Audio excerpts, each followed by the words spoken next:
Hi, everyone. I am Michelle Giuda, and I am very pleased to be joined by Liz Schrayer. She is the president and CEO of the U.S. Global Leadership Coalition, or the USGLC. Liz is here to talk about the future of U.S. global leadership as we look toward the geopolitical landscape in 2021 and hopefully our eventual emergence from the COVID-19 pandemic. So thank you, Liz, for joining me.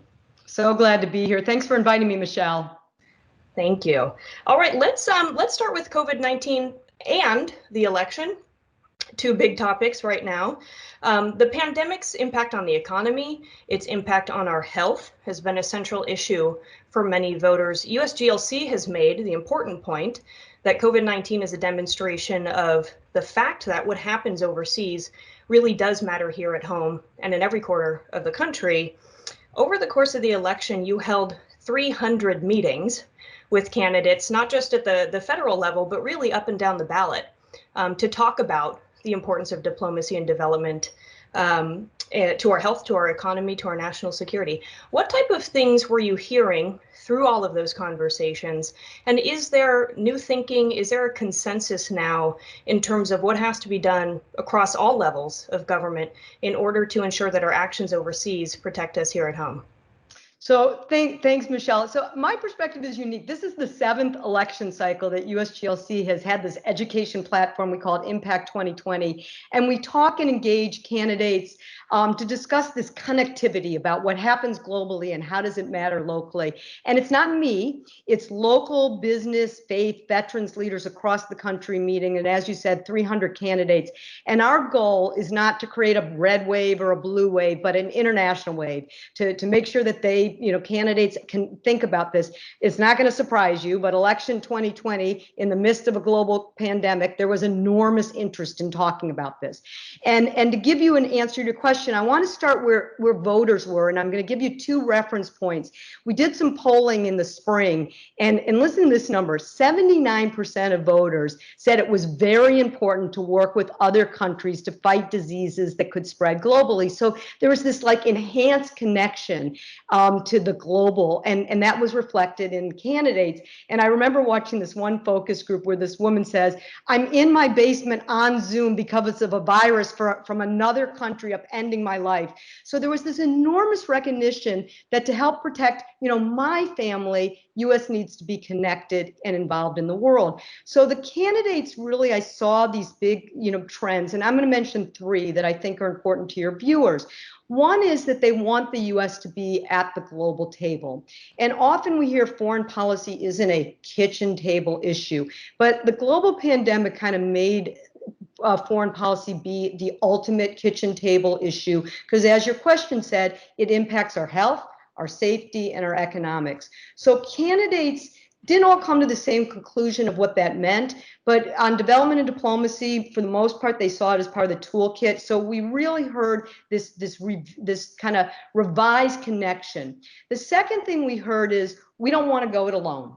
The world is getting smaller by the day, and it's in our interest to partner.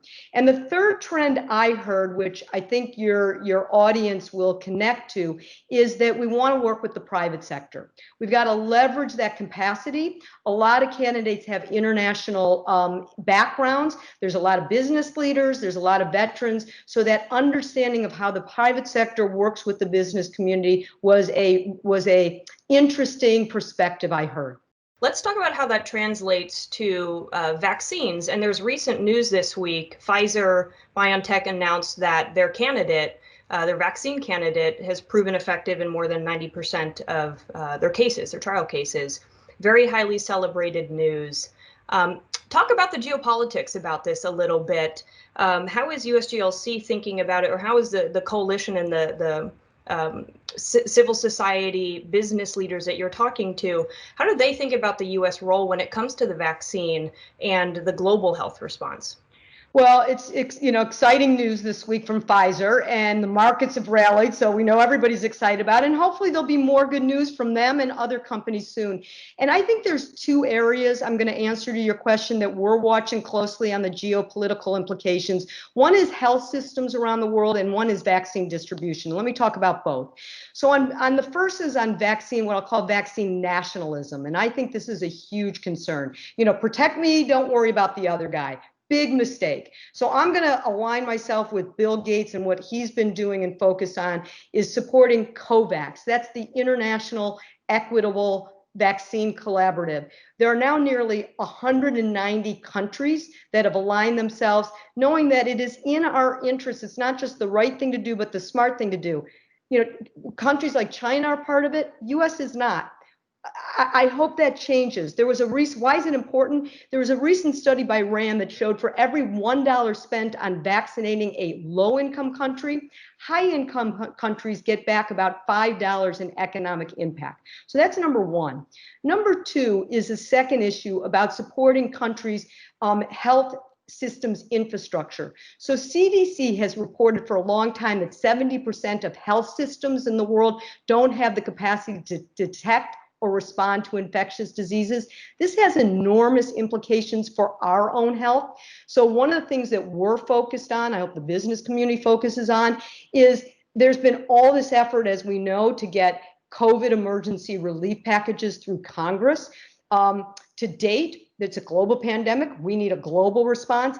To date, we have invested as much as we did in the Ebola response. That was for 3 countries. This is a global pandemic. So we're calling for $20 billion. That may sound like a lot of money, but in trillions of dollars that we're spending, which is good, which we need to be spending, it's really a small amount. What would it go to? Things like a vaccine alliance called Gavi, the global fund which supports health systems, something called CEPI, which sets up the coordinating finance system. So the vaccine's going to come, which is great, and the world needs to be ready. So that's the type of thing that I think we need to be focusing around, that vaccine issue.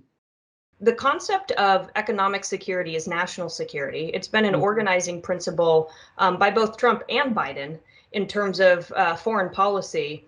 Again, working with USGLC's coalition of business leaders, do you anticipate that national security is going to become a larger consideration for business leaders here in the United States? And if so, how does that translate into their business decisions? I think this idea of national security is economic security is national security is a bipartisan issue. We're known as the strange bedfellow coalitions because we kind of and we don't think we're that strange, but we have it all. We have business leaders, Democrats, Republicans, all of them. And the voices for this come out of both our military and our business leaders. And I'll give you, again, examples of both. I just had the honor of interviewing General Jim Mattis for our upcoming 25th anniversary celebration. And these military leaders really speak to this. We have over 200 retired 3- and 4-star generals and admirals who speak to the fact that as military leaders, they speak to you can't keep the world safe if there isn't economic stability in the world. He's most famous, General Mattis, for saying if you cut the State Department budget, where you spent part of your career in, Jim Mattis, will need more ammunition when he was in uniform. And I know you interviewed General Votel, a former CENTCOM commander. He wrote an op-ed pretty much saying the same thing, but with a global health security lens. The business community says almost the same thing, but from the reverse. I remember one of our business leaders, Bill Lane, when he spent 40 years in Caterpillar, and he said, if Africa is ravaged with HIV/AIDS, they're not going to buy Caterpillars.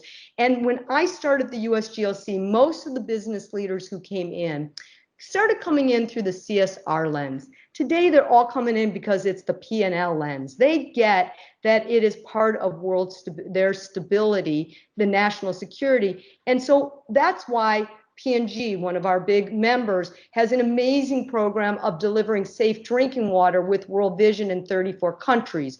Walmart works with USAID to invest in lifting up women economically in Guatemala. UPS has a program with Gavi, the Vaccine Alliance, and Zipline to get blood bags and medicine in Rwanda and Ghana for life-saving visits. And I could go on because they're not going to do business in places like Brazil or Turkey or Hong Kong or Nigeria, and we can keep going, if they're worried about security, conflict, fragility. So what I am seeing is the business community knows it's the right thing to do, but the smart thing to do to lead in business, to help bring down conflict, to help their economic interests, and this national security and economic interest is literally tied together. What are the risks in the geopolitical landscape that could impact the P&L lens, the impact lens, the security lens? What do you think is the biggest blind spot for businesses in terms of understanding some of the emerging risks? We saw big risks that no one saw this year in terms of the COVID-19 pandemic. What's around the corner that business leaders aren't perhaps yet seeing? That's a great question. I think the bucket I'm going to put a call on is the one we're talking about that we're seeing, but we're not prioritizing.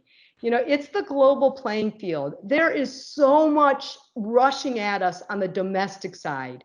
But if we want to protect our economy, we better stay engaged in the world, because and we're smart enough and good enough that we can manage the crisis at home, but also keep our eye on the ball on the global. And I'll give you a couple examples of what I call the cost of inaction. And I'll give you a short-term and a long-term example. On the short term, there's an economic insecurity, kind of the same things we're talking about. So economically today, U.S. exports on some of our top trading partners are down as much as 50% in the developing world since the shutdown, the global shutdown from COVID-19. So 38% in Mexico, I was just looking at these numbers, 30% in South Africa and Brazil, 48% in India. So if these markets don't come back, this is going to be devastating to our economic recovery. On the security front, there's an enormous nexus, as we were just talking about, between food security and national security. The World Food Program just won the Nobel Peace Prize. But why did they win it? One of the reasons was that their work is preventing hunger from being used as a weapon of war. And we are now on the verge of literally doubling the number of people who are on the verge of starvation. So when you say what are the political risks, if we ignore this, I was just talking about making sure we put resources in these. The lame duck is going to be looking at a COVID relief emergency package. If we only do domestic, this is going to come back to haunt us back at our doorsteps. So I feel really strong that the cost of inaction is going to come back to us. The Chamber of Commerce, good for them. They have weighed in on the international fund, but we have to up our game. The last thing I'd say is the long-term political risk. I hate to say this, but Michelle, you know this as well as I do. This isn't the last pandemic we're going to see. Literally a year ago, I gave a speech. I was honored to be invited to the CDC to give what's called the Kaplan Lecture. It's a big lecture. I'm sitting in an auditorium in front of like hundreds of scientists, and I'm thinking, what in the world am I doing there? So here's what I picked to talk about. It's surreal now, but I talked about the global health security agenda, and I said, you have the know-how, but do we have the political will to fund this stuff and to really invest in it? And obviously the answer was no. So you ask me, what's the political risk? The business community should make sure we're at the table short-term and long-term. Can we talk about another long-term challenge that impacts security and impacts all of these important challenges you're talking about, which is the role of technology and technology companies? Tech is center stage here domestically. Tech competition is center stage globally. And in the US, very robust debate about the role of big tech in our own democracy. But there's also a global imperative too. When you think about the US and its competitive edge in terms of emerging areas of technology like AI, in order to advance an open and democratic world order. From your perspective, and in thinking about all these challenges that you've laid out, what is the role that technology companies, given the competition taking place globally, what is the role that they could play? What is the role that they should play in terms of advancing U.S. global leadership? Are there things that they're not doing now that they may have to do in the future? From my little vantage point of development and diplomacy, we're largely focusing on the opportunities of tech and how to use it. I remember when I first went to Africa, my friend Mark Green, former USAID administrator, former ambassador to Tanzania, told me when he very first traveled to Africa, sub-Saharan Africa, there was one wind-up telephone in his village.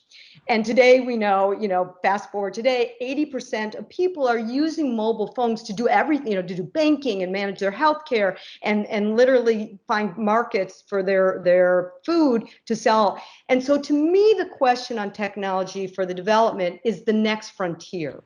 And so about a month ago, I guess a little more than that, I moderated a conversation at Concordia between Bonnie Glick, the just recently deputy USAID administrator, and Safra Katz, the CEO from Oracle.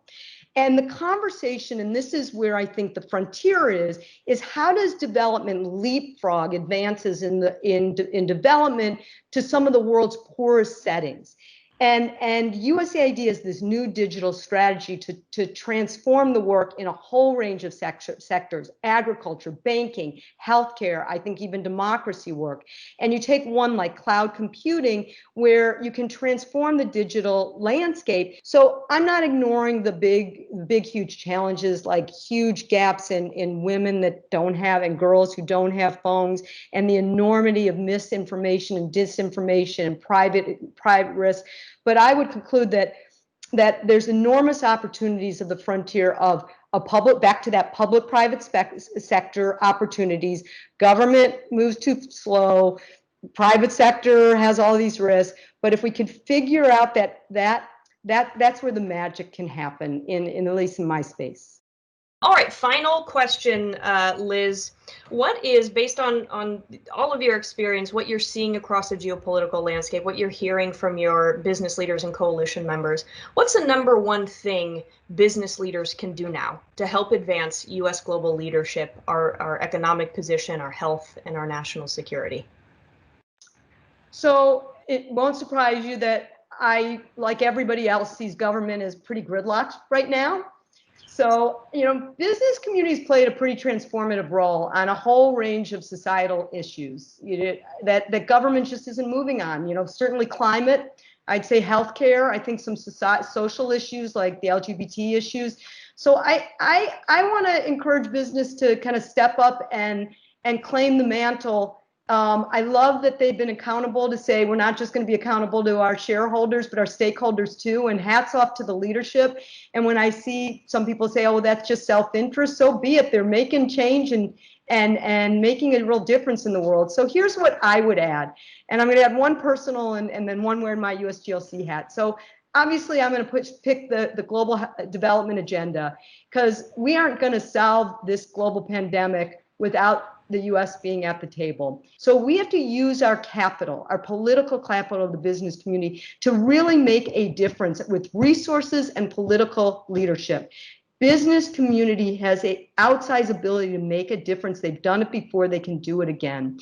And my personal one would be to continue to use the voice that they have been using, not to be afraid of the uncomfortable issues. So whether it is systemic racism, whether it is saying to bring down the temperature of partisan rhetoric, that is where they can make an enormous difference and have before. I am watching young people in this country that already are global citizens. They're doing on climate, they're doing on an economic injustice, and they want us older people like me, to lead. And if we don't, they will. And the business community needs to find a way to be their partner and meet them. I think it's been fabulous to watch them already do it, the business leaders, and I urge them to continue to keep doing it. I hope it's on the global development agenda, but I encourage them to continue to not be afraid on all of these a little bit more uncomfortable issues. Liz, thank you for being with me. Congratulations on USGLC's 25th anniversary.